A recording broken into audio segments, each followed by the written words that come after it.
Hey guys, welcome to Implausible Nature, your home for all things Black Templar. On today's video, we are talking about the new mission pack. All the secondaries and the new challenge mechanic have all leaked on the internet. So we're going to be talking about that. Just disclaimer, bear in mind, obviously these are leaks. So, but more than likely these are correct, but there might be a card or two missing or something like that. There is a card that is not here, that is in the old pack, which is Containment. Appears to be gone, which is fine. Nobody's going to miss that card anyway. It was a terrible objective. So in any case, we're going to go through all of those. We're also going to go through all of the mission pack, the challenge card mechanic. I think it's pretty cool as well. Unfortunately, Bob cannot join us today. He is feeling a bit under the weather, but we do have our great friend and very special guest, David, here with us. You know him on our Discord channel as Orion. David, if you don't know, is a very well-traveled tournament player. He's won a GT recently. Really, really high-level competing Black Templar player, and we're so grateful for you to join us today. So thank you. Pleasure to have me. Sorry I have not been playing a lot of Black Templars because we're suffering a little bit. We are suffering a little bit, yeah. We're down there I've been like doing a lot. 43%. Yeah, and I'm doing a lot more to support my team, so I had to put my best foot forward. So unfortunately, when you put Calgar in your list, you can't put other Black Templar units in your Yeah, list. yeah. Yeah. So let's get into it and talk about these. There's quite a few that are changed. I really like all the changes, and we'll kind of go one by one, but just kind of quickly to cover some of the ones that are not changed. So unchanged is going to be behind enemy lines, establish locus, area denial, sabotage, secure no man's land, and defend stronghold. All of those are completely unchanged, exactly the same as they are now. As we said, containment appears to be gone. They did add two new ones, which we'll go over. So we're still going up to 19 versus 18. And then overwhelming force is the same, except they did clarify on there on a designer's note that leader and bodyguard units both count separately, for as long as they're within the still both on the objective for destroying a unit. So they do count separately. Little clarification on that. Otherwise, it is the same as well. So taking a look at these new ones. The first one is called Display of Might. It is from the second battle round onward. It does have the when drawn on the first turn. You shuffle it back in and draw another one. It completes at the end of your turn. And the objective is there are more units from your army than your opponent's army, wholly within no man's land. Scores you 4 victory points. Thoughts on this one, David? Get out and play the game. I like it. It kind of is going with some of the themes that I'm starting to see in this deck already. Is that you are getting rewarded to being out there in no man's land, out there in the opponent's deployment zone. Um, um, my gut tells me I'm going to be continuously rewarded for playing MSU style, and this one is no exception. There are more units from your army than your opponent's army within no man's land. I'm glad it is a turn 2 onwards card. It'd be like containment. Yep. You're dunking on my containment. I love the containment. It's like, oh yeah, I actually have 2 units ready for that. Yeah, it just forces you guys out into no man's land. Also, on the flip side, this does help those who tend to play jail-like armies, because then they know this is in the deck, and it's kind of a double whammy. And not only am I jailing you, if you draw a Display of Might, you're really going to struggle to score on this one. So it's a cool Yep. card. Yep. It also prevents people who like to just castle in certain areas from doing that. Yeah, So T-Suns. yeah, yep, exactly. So gives you a little bit of flexibility. It rewards MSU, which is interesting because it's as you said, pretty much an MSU meta. Although Space Wolves may change that with one of their detachments, but that's a topic for another video. So yeah, so I like it overall. It's one of those where it is something that affects you at the list building level as well as the gameplay level, which is always intriguing to me. Yeah, Um, I think about endgame too. I mean, a lot of people are thinking this as a logistical movement card to score on, but in game, if you draw this on turn 4 or 5, if you've really put the pressure on, they simply just don't have enough units on the board because you've nearly tabled them. You get 4 points. yeah, yep. All right. The next new one is called Attempting Target. It says when drawn, your opponent must select one objective in No Man's Land to be your tempting target objective marker. And it's any battle round. It completes at the end of either player's turn. As if you control the tempting target objective marker, you get 5 points. So I like that it's No Man's Land because otherwise you'd never achieve this. But I feel like I had to look like 3 or 4 times because I swear this was already a card because I know that name, but I can't place where I know it from. I don't think it was a call. You're right. It was an objective. It was a secondary. Because it's actually one of my favorites. And now that this is back, I'm really excited because of Was it one ninth? Was play. it like ninth or I think Leviathan or something? it must have been Leviathan. It must have been I'm Leviathan. like, I I'm swear I recognize this card, and I'm like, I know this one. I remember like drawing this in a game and being like, I'm never gonna achieve this one because he's gonna pick the one where he's all over it, you know. yeah. But I like this, and I'll tell you right now. I'm looking up the cards now because I'm just kind of curious. I like this because my play style has always been to be in a position to take over an objective, or at least get you off the objective. But yes, I'm looking at the card now. It wasn't Leviathan. Okay, so Um, we're not crazy. we're not crazy. We are, but we Well, did see this right, card. yep. Um, so I try to position myself in the game so that I have the opportunity to take an objective, even if I'm thinking 2 rounds ahead. You'll find that I try to get some units in position that if I need to be out there or get on that objective for one reason or another, I'm going to try to. I love that in Leviathan, and they took that away. Okay, cool. Now that it's back, it's just another dynamic of board control. Yep. Being able to, and you have to wrap your head around. I know this is in the deck, so no more of this control one and your side of the board, and then fight for the center. No, you now need to think about the idea that you might have to get onto that far side objective one way or the other, or it's going to be a dead card in your deck. Yep. Yep. And I think it also plays into kind of what you're talking about with your strategy and how you like to have units in position to take an objective if you need to. I think it plays into the other one, display of might, because you're going to have those units now in the middle, in the no man's land, ready to go when you need to. So I think they kind of play off of each other a little bit as well. Sure, yeah. All right, so now we're moving into the ones with changes. First up, we have Bring It Down. So Bring It Down was never very good as a tactical, in my opinion, because in order to get 4 points, you had to kill something with 15 plus wounds, which, is possible, certainly. But your opponent also has to have something with 15 plus wounds. So, you know, otherwise you're just getting 2 victory points. Now, if you are taking it as a tactical, as opposed to a fixed objective, it is just 4 points if you kill any vehicle or monster. So I really like that change a lot. Makes this card not like, oh, well, maybe I can get two, right? I just have to kill something. And, you know, that makes it worthwhile now, in my opinion. Yeah, everybody hates CK War Dog spam, and now they love CK War Dog spam because it's like, oh, there's a fixed I can cap out very easily Yeah. against you.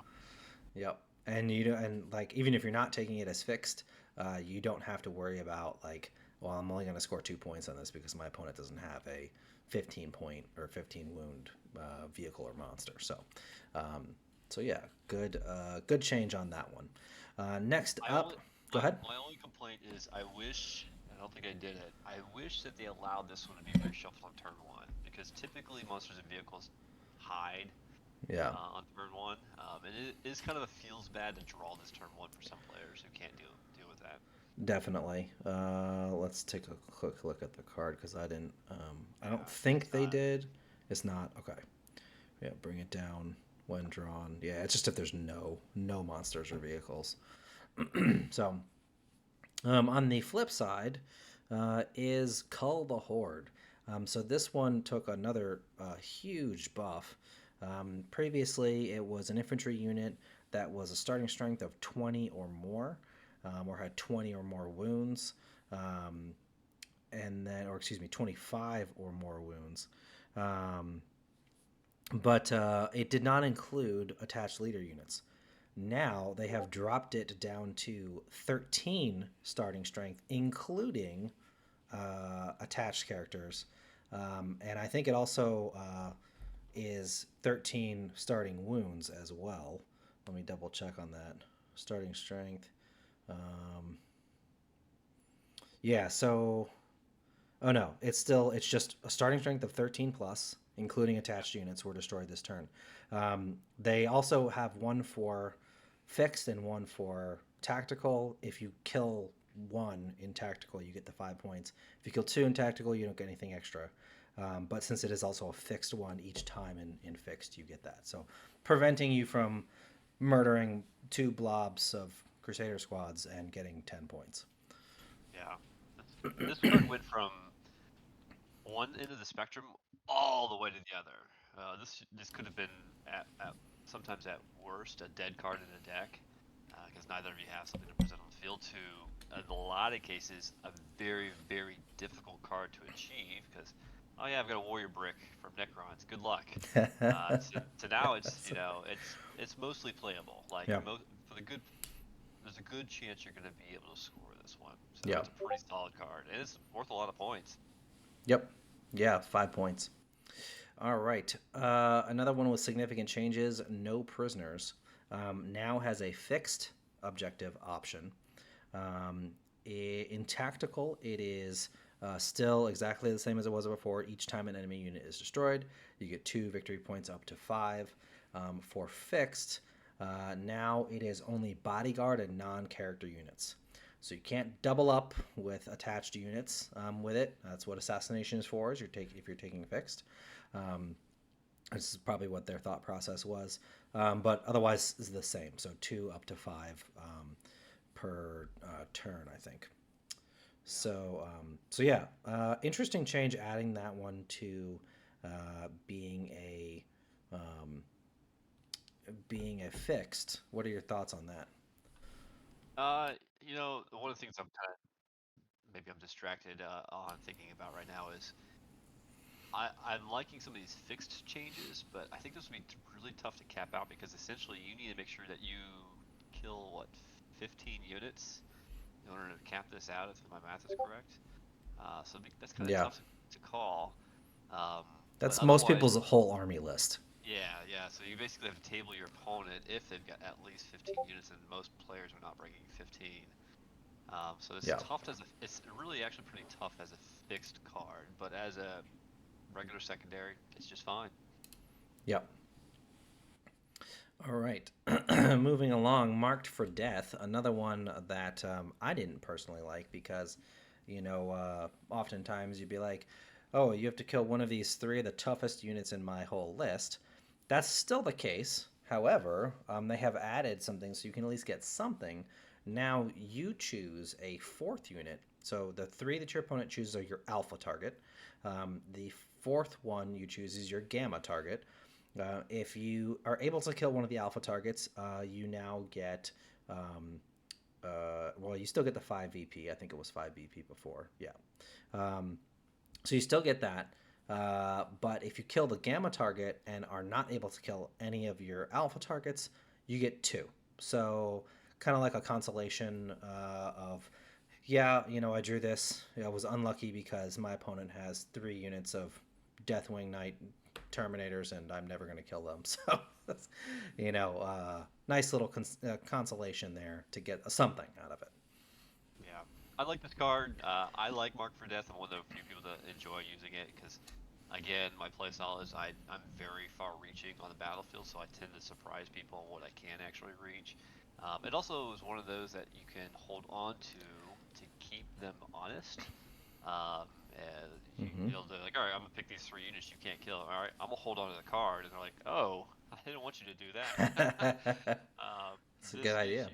you, and so, but if I'm separating myself from how I feel about the card, on the grand scheme of things, it's a feels bad card, especially if you draw it turn one, and this is not one that you can shuffle turn one. I don't think. Don't think No, so. I don't think you could in the old one either, could you? No. In the deck here, no. Oh, And so I've always felt, yeah, no, yeah, I don't think you can. It's just yeah. when your opponent, you must select 3 units. Yeah. So this can be a strong feels bad. I would have been fine with this being eliminated from the deck. They've concluded it with a good out, and I like that. So Yeah. I will say something that I never noticed until now is, and it's on this way on the existing card too. It says one or more of the selected units were destroyed or removed from the battlefield for any other reason this turn.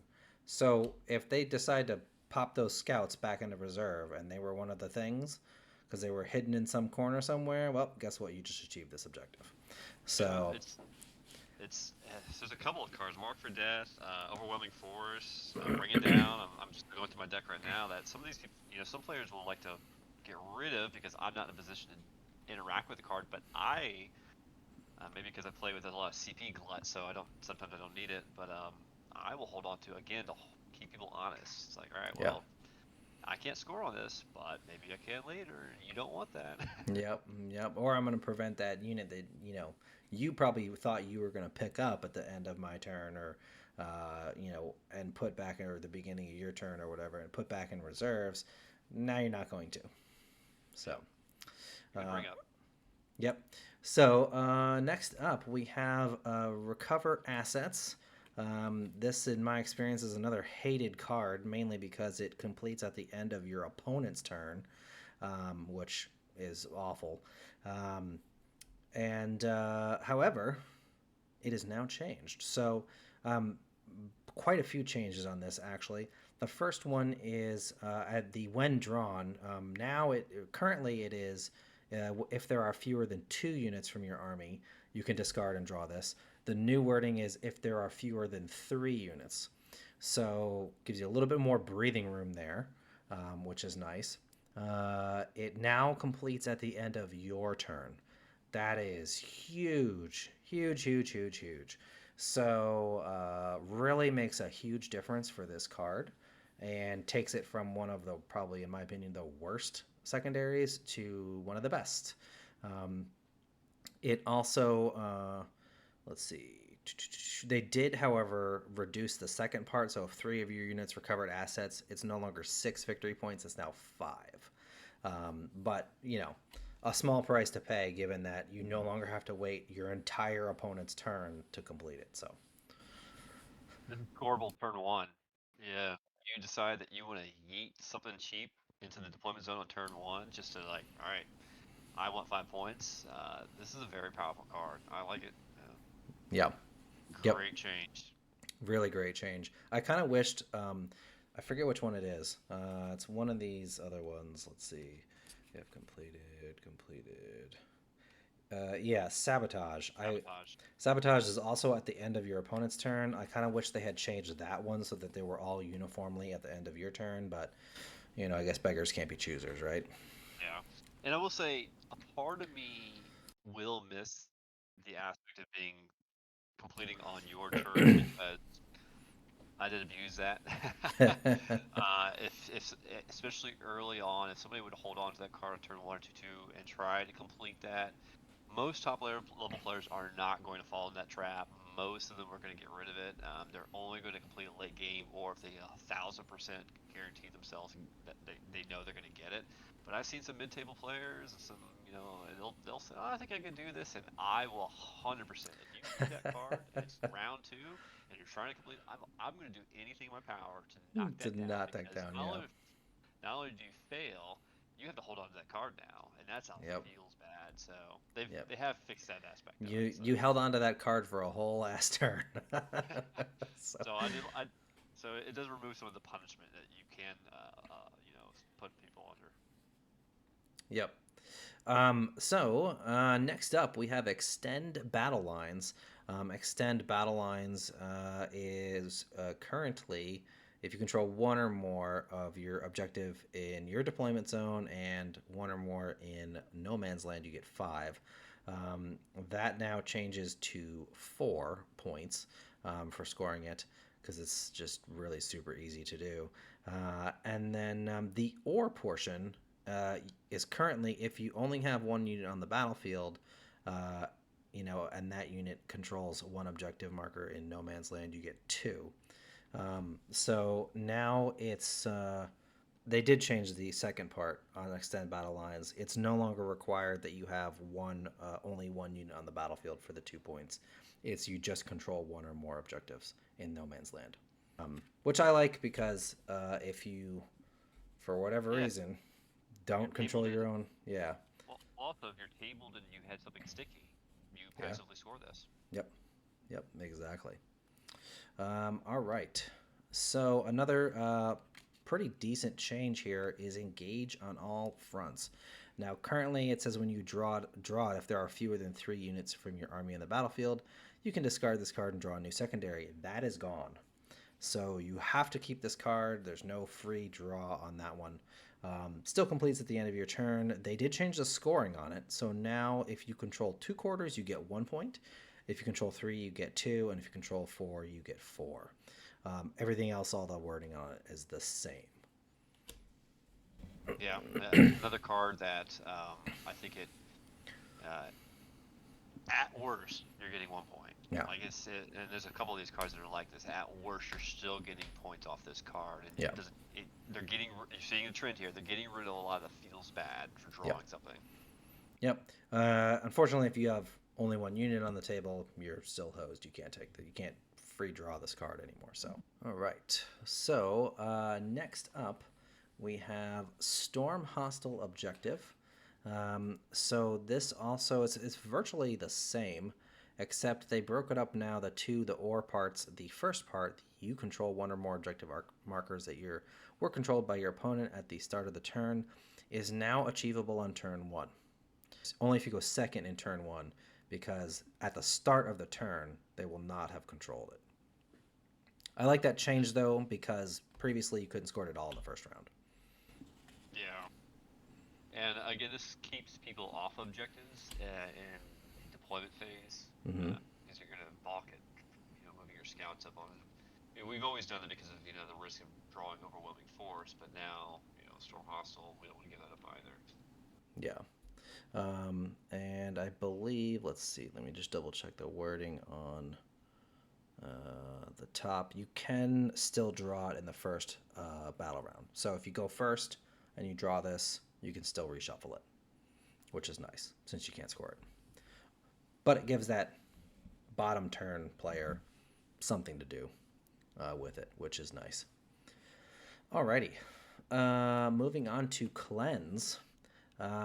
It's basically exactly the same, except that if you are using it for tacticals, you get 1 more victory point. So the second portion where you score 2 or more markers were cleansed, you're going to get 5 instead of 4.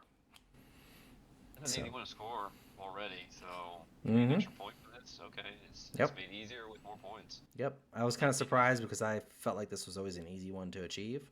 So, but I'll take an extra point. I think who this helps are armies like Knights or Tau, where they don't necessarily want to cleanse because their whole output is in the shooting phase and they need to be able to shoot you off the board. And so when they draw a cleanse, like, okay, 4 points or shoot you off the board. Now it's like 5 points. Okay, I'm willing to get rid of 2 activations to go after these points. So I think they're getting a little bit of a bump in this card. Yeah. All right, and then last but not least is Assassination. It is pretty much the same except for if you're using fixed missions. If the character has 3 wounds or less, you're only going to get 3 points versus 4. So I like that because it doesn't punish guard players as much. It doesn't punish Eldar players as much, although I wouldn't mind Eldar being punished. Um, but these lighter characters that are really just there for like support. Like Guard has a ton of 3 wound characters, and Assassination just was killing them. So losing that a point off of that is fine. I think that's a good change as well. I would agree with that. All right, so that is all of the secondary changes. David, what are your thoughts overall on the changes, or in some cases, the lack thereof changes? Yeah, I was surprised with what they got rid of and did not get rid of. They got rid of containment. I'm a little surprised by that. Maybe I'm not because it was so easy to score. I was surprised they did not get rid of Mark for Death, but they did make quality adjustments. So overall, I think what they did is instead of overhauling all these secondary cards and making us relearn 10th edition, they've just tweaked, Mm-hmm. and I prefer that. I prefer scalpels over hammers. So I really like these changes, and we're going to go into the other stuff here that's going to kind of throw this for a loop for a little bit. Yeah. But yeah, overall these secondary cards they're great. There's Yeah. no complaint for me. Yeah, I like them too. I already thought Pariah Nexus was much better than Leviathan. I really liked, for the most part, almost all of its secondaries. I felt like it was a really good mission deck. And this really just kind of um, tightens them up a little bit more. Makes all the ones that they made changes to all better changes. I'm not disappointed in any of these changes. I like the 2 new ones as well. Um, so overall, really good changes. I think it's going to really kind of, like you said, we're just honing in on better uh, secondaries that are more achievable, that are going to be less feels bad, and I think we're going to see less shuffling of cards into the decks. So, Yeah, I so yeah. casually went through my ultimate book of scoring here, and I was like going through some specifically losses and thinking, trying to find where was I cycling cards and how many points that would add. And I do have instances of games where it would have been a slightly different game if I was able to score off the card or score more off the card. Mm-hmm. So they're definitely welcome changes, and I believe this truly does continue to encourage the gameplay meta, which is MSU. I firmly believe that's a great way of playing Warhammer right now, and this is another reason why. Yep, yep, absolutely. All right, so let's take a look at these challenger cards. This is the new mechanic. They did array with secret missions. We're on to the new one, and the new one is challenger cards, excuse me. So the way this works is a player becomes the challenger if, at the start of the battle round, they have fewer victory points than their opponent, and the difference between their victory points total is 6 or more. That player remains the challenger until the end of the battle round. While you are the challenger, draw 1 challenger card at the start of your command phase, so just like a secondary. Each challenger card presents 1 stratagem and 1 mission, and 1 mission. You can complete the mission, or you can use the card as a stratagem. You cannot do both. Note that both players use the same deck of challenger cards. Um, Rules cannot change the cost of a stratagem on the challenger card, they're all 0. And rules that generate command points cannot be triggered by the stratagem on the challenger card. At the end of your turn, if you have not used or completed that mission, discard the card. If you use that stratagem or complete the mission, discard the card. So let's go into those. I like that mechanic. Um, and let's start off with the first one, which is Harboured Power. So this one is this is the stratagem. And when you're shooting or fight phase, one unit from your army that has not been selected to shoot or fight this phase. Until the end of the phase, weapons equipped by models in your unit have the hazardous ability and your choice of lethal hits or sustained hits 1. Or the mission, you can earn 1 victory point up to 3 for each objective marker you control. Should be note, every one of these stratagems is 0 CP, and every one of these missions can only earn you a max of 3 victory points. So that's the first one. Thoughts on that one? I think this card really exemplifies what they're trying to do here, because I think a lot of people are going to knee jerk thinking this is too powerful. It's too much of a gimme to people who are behind the game. But think about this: the stratagem on the paper, if you read only part of the card, seems really powerful. It's 0 CP lethal or sustained hits ability, but it also gives you hazardous, so it could be very much a double-edged sword. Um, so it's strong, but I just don't think it's super powerful, and you're only using it once and on one unit. So Yeah. it's just like a little bit of a, let me go, pat him on the ass and like, go get him, boy. You can stay in this game. It's essentially Um, once per game if you draw it. So, yeah, exactly. If you draw it, and I don't think the stratagem side of this card is as powerful as the challenger mission side of this card. And then if you're losing, especially early on in the game, you're usually losing by more than 2 or 3 points. So it can help keep it close. It's not going to keep it a close game even closer, but it can help create that separation so you get back up into the into a tighter game. yeah. So I just don't think these are as powerful as everybody else kind of knee jerking, believing that they Yeah. are. They're basically like, let's say you're losing the whole game and by enough to get these. It's they're enough to keep you in the game depending on how badly you're losing. If you're down by 40 points, I mean, they're not going to help you that much. But if you're down by 10 or 15 points, they're going to help you close that gap a little bit easier and make it a tighter game, which I like. I'm fine with. I think that's good. All right, next one is strategic retreat. We don't retreat. We're Templars. Um, it's the start of your shooting phase. One unit from your army, excluding monsters and vehicles, that is not within engagement range of one or more enemy units, remove your unit from the battlefield and place it into strat reserves. Again, it's good. It's also once per game. You know, it's not monsters and vehicles, which is great because we don't need monsters jumping off the board like that. Um, or the mission, which is again at the end of your turn. For each of the following areas, one or more units from your army, excluding aircraft and battle shocked units, that are wholly within that area. So your deployment zone, 6 inches of center of the battlefield, no man's land, or your opponent's deployment zone. And it is 1 victory point per area, again up to 3.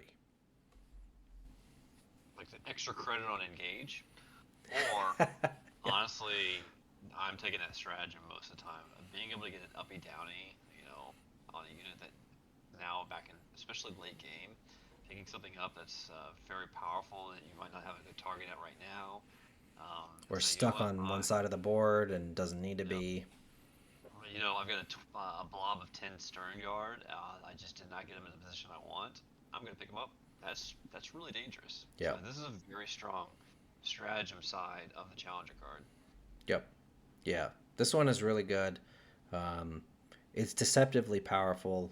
I think a lot of players will look at this and go, eh.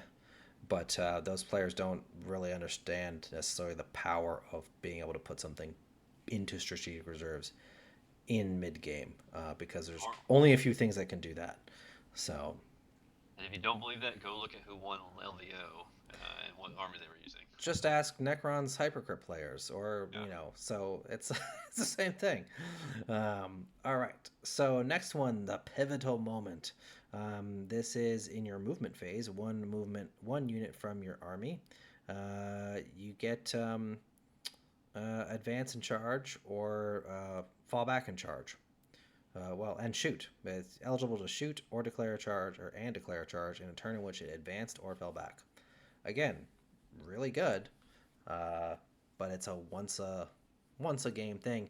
And if you don't draw it, like you could draw this at a time where you're like, I don't need this at all, and that doesn't help you. So, well, yes, if you draw it at the pivotal moment, see what I did there, then then yeah, it could be a big swing. But if you don't, then it may not help you at all. The mission side of it is just one or more enemy units were destroyed this turn. So both of those are really good. And if you can't use the strat part, maybe you can score 3 points off it. But on the flip side, this is it. Here's where we're going into the reason why I don't think these are super powerful. This could be a dead card. You draw this, and I can't destroy anything, and advance and charge is not going to help me. I just drew a really dead challenger card. Yep. I do find it funny that, hey, Righteous Crusader, look, here's our access to advance and charge. You wound me, sir. You wound. Don't tease me with such things. Just like Gladys Task Force, it fixes everything that you have with the problems of your army.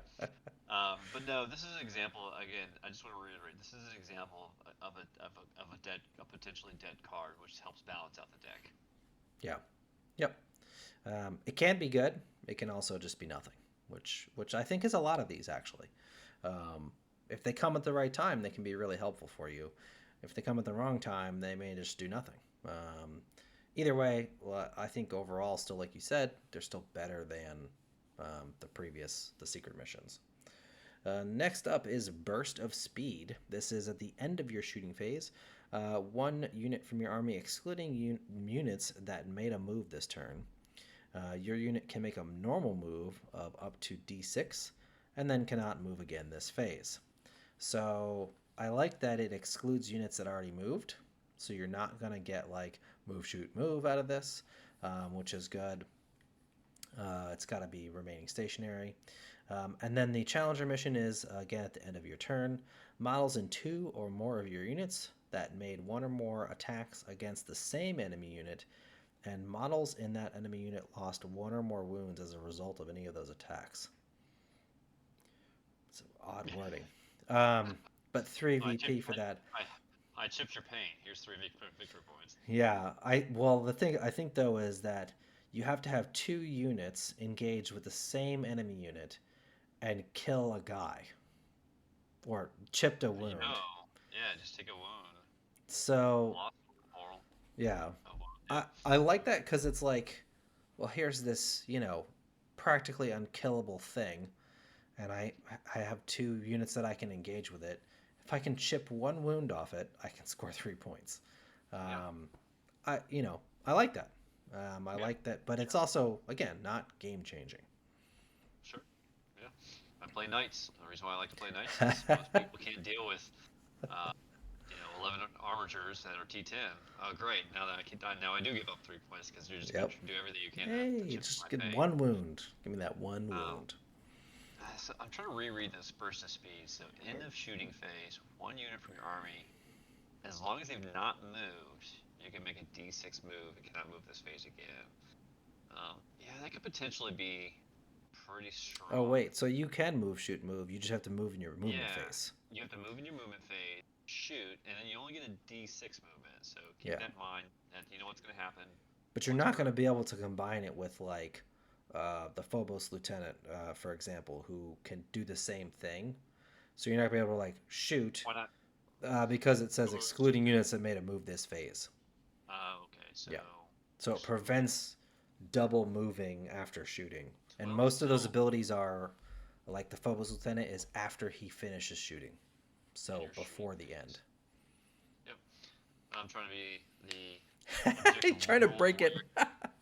Trying to break it already. I think they wrote this well, even if it's a little confusing at first. But yeah, basically it's the end of your shooting phase.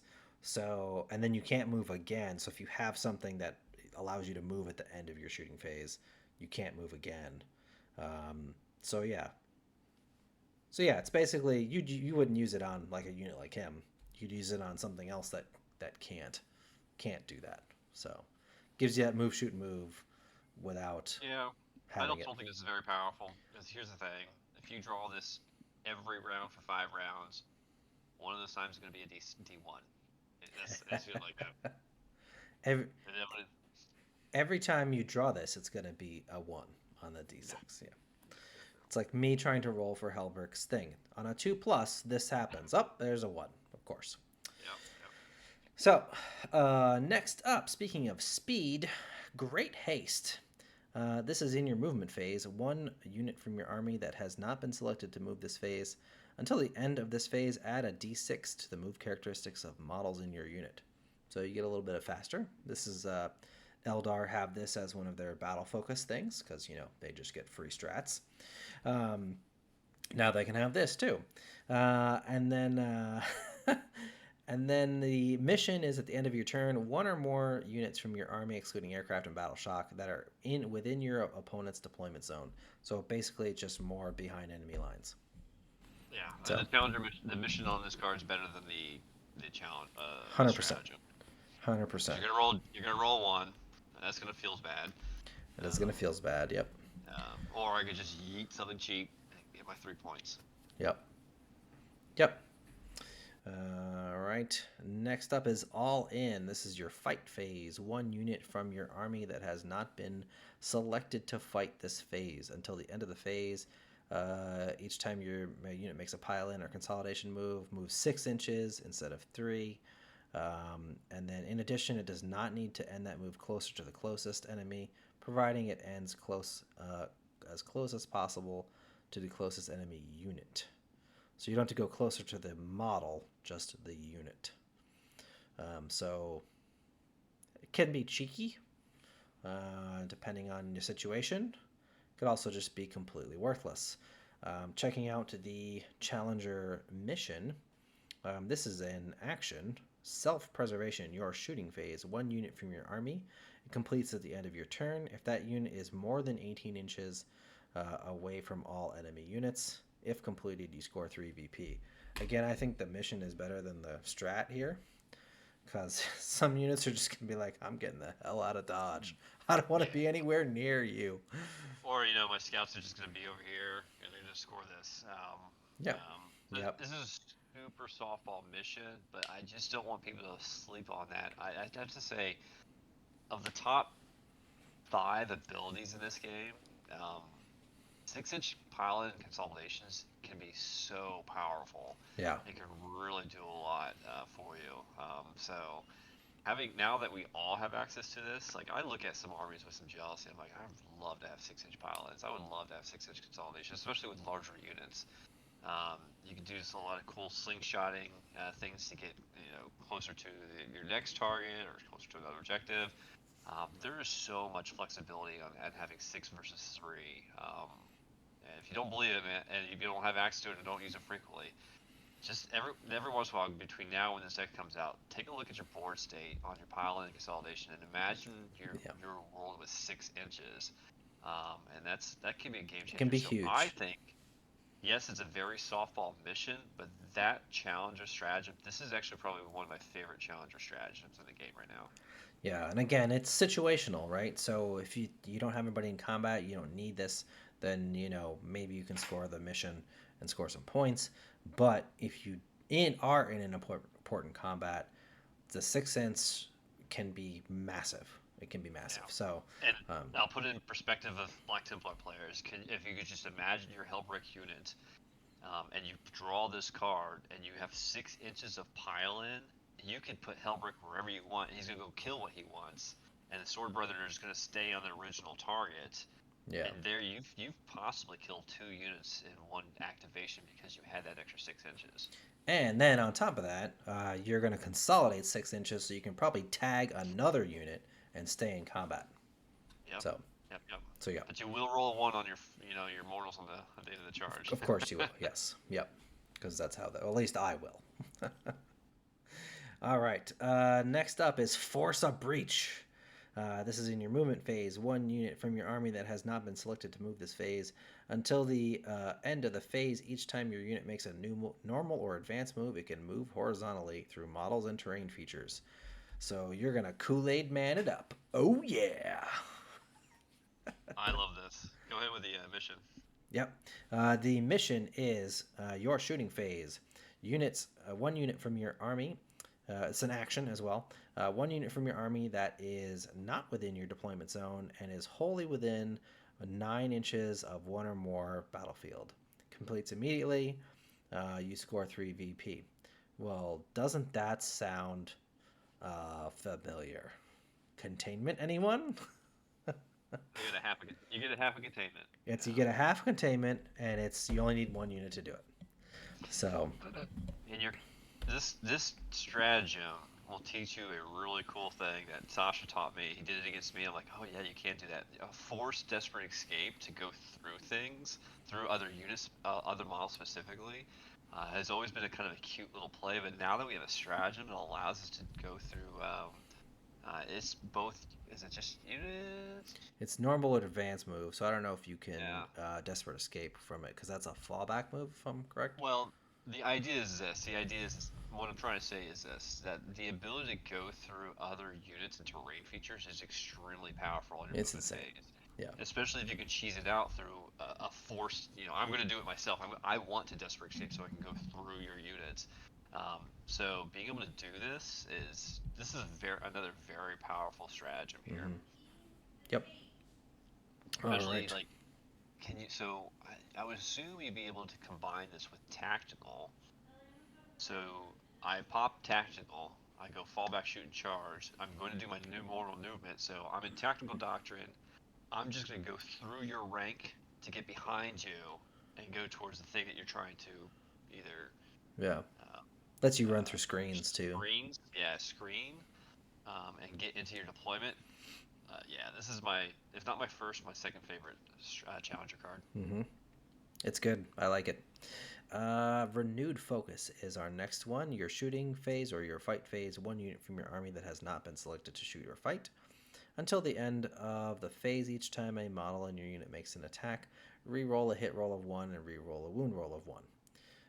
And then another action here in your shooting phase, one unit from your army that is more than 15 inches away from all other units in your army. That's interesting. So yeah, one. So those scouts on the other side of the board completes immediately. You score 3 VP. I think both of those are useful as well. In a world where we're not supposed to have so many rerolls, but everybody has With access to all the rerolls, rerolls. Yep. I just will see the stratagem being very powerful. This is another take this off three victory points. Yep. Yep.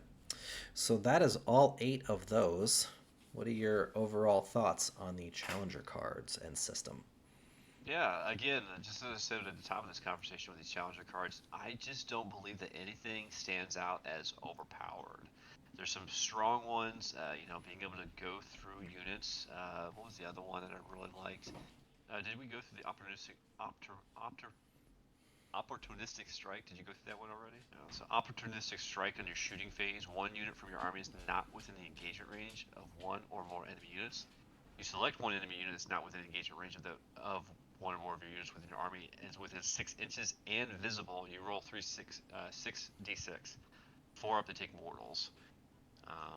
That is extremely powerful. It can be. You've got that. You got Magnus sitting in front of you, and you're losing, and he's all down to 2 wounds. My favorite Yeah. thing to do against Magnus is do mortals against him.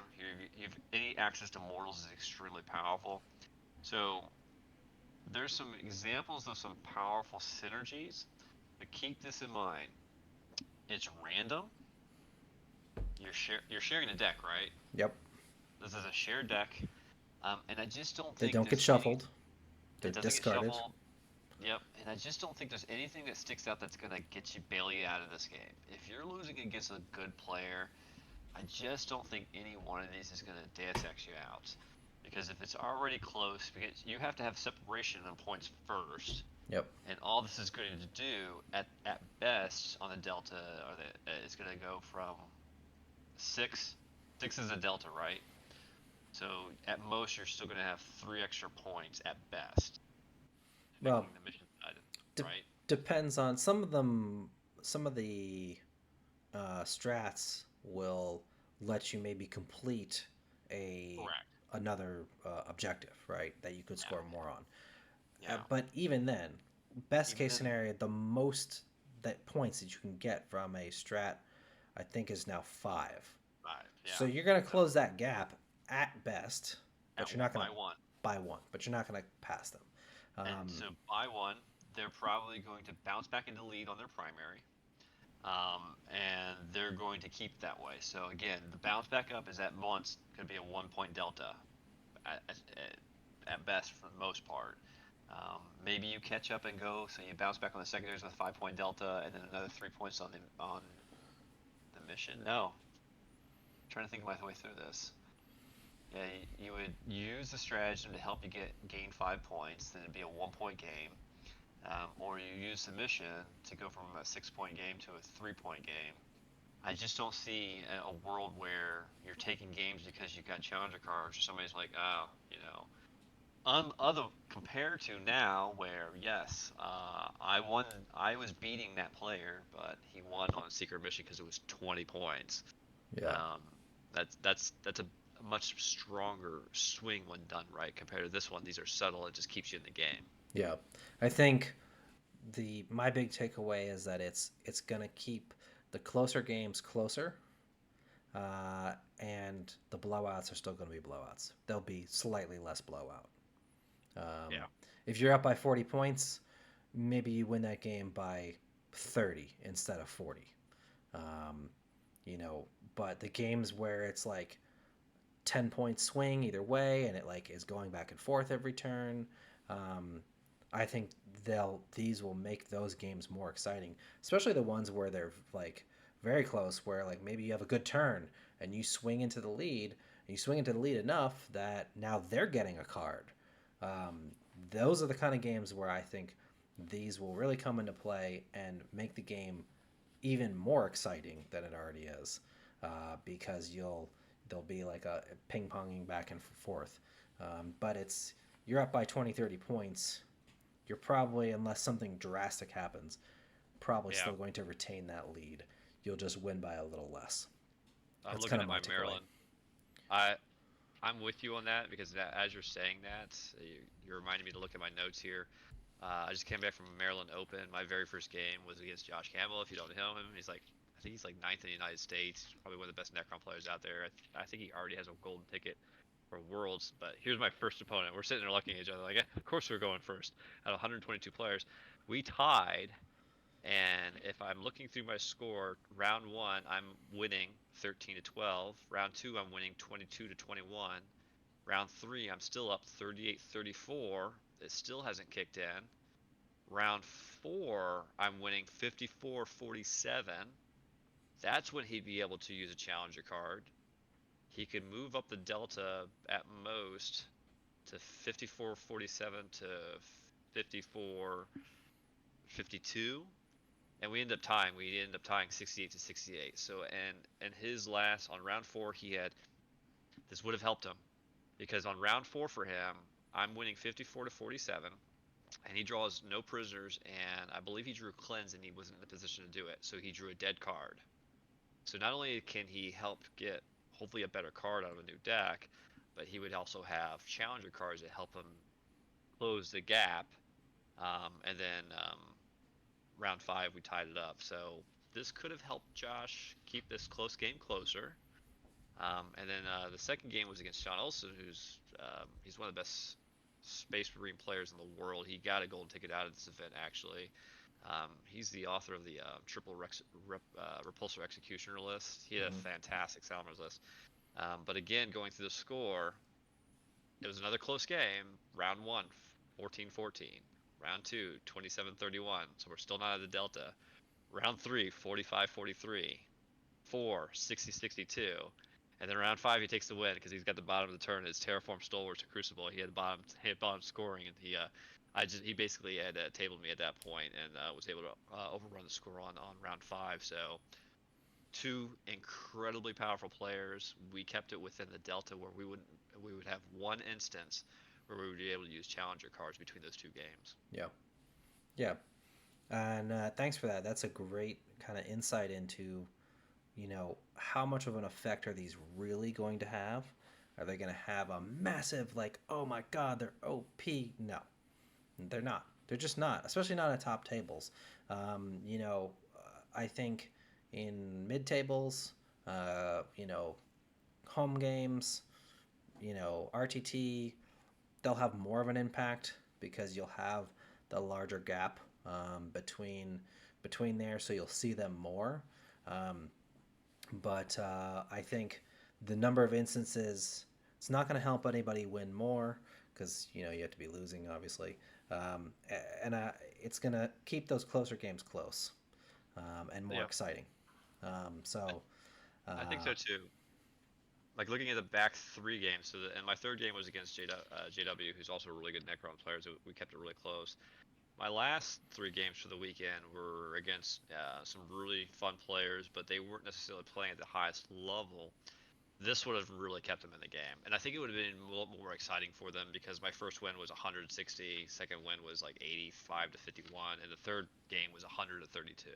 yeah, So they were really out of the game in a lot of ways, and you could see the kind of light in their eyes as they're seeing the game kind of fall apart for them. Giving them these challenger cards to keep them engaged and having fun, I would have been completely fine with it. yeah, I would have solidly felt like I was still going to win the game, but at least they'd have some sort of like, okay, I can have some extra shenanigans and score some yeah, extra points here and there. yep. But they weren't going to beat me with these challenger cards. Right. That's what I yeah, that's kind of what I'm saying. Like you're up by a lot, you're still going to win. You're just not going to win by as much. So yeah. So yeah, those are the leaked cards and rules that we have. As more information comes out, I think pre-order is Saturday. So as you're watching this, it's probably already up. But as more information on this comes out, we'll definitely be probably making another video for it. So I want to thank David for coming on. Your insight in this has been amazing. Great to hear your thoughts on how this affects the game, and some really insightful stuff as to what these mean for our games of 40K and how they're going to affect it, and whether you know there's a lot of people knee jerk reaction. I've seen it in my friend group. I've seen it in other groups already. So I can now just point them to this video and say, check this out. Listen to this guy. He knows what he's talking about. So thank you again so much for joining us. Really Yeah, appreciate it. of course. Keep in mind too, we don't have terrain layouts. We don't have the actual tournament pack either. There's a Yeah, lot of what ifs here too. there's a So lot of what ifs, and that you stuff will give me a come. We'll be yeah, having you back on to talk about that. yeah. Do you mind if I plug my tournament? Yeah, yeah. Yeah. So if you want to come join me, I run Grand Tournament in Sladen, Pennsylvania, at Green Dice Games. It's in a farmers market.